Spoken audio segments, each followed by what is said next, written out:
শাসন করেছে তারা কি বাংলাদেশে সাম্য উপহার দিতে পেরেছে? ন্যায় বিচার উপহার দিতে পেরেছে?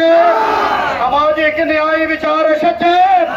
প্রিয় ভাইরা আমার, সাম্য আসেনি, ন্যায় বিচার আসেনি এবং সামাজিক মর্যাদা আসেনি। বরং আমরা দেখেছি গরিব মানুষ আরো গরিব হয়েছে, ধনীরা ধনী হয়েছে।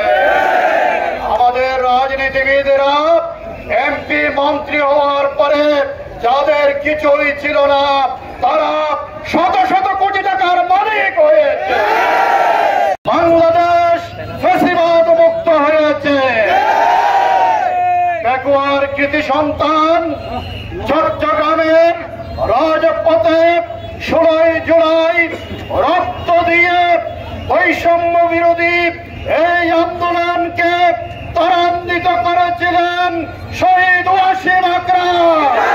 কৃতি সন্তান জুলাই বিপ্লবের যিনি নায়ক বনে গিয়েছিলেন, দুহাত প্রসারিত করে বুলেটের সামনে দাঁড়িয়ে যে বলেছিল হত্যা করতে পারো, জীবন দিতে পারো, আমাদেরকে স্তব্ধ করা যাবে না।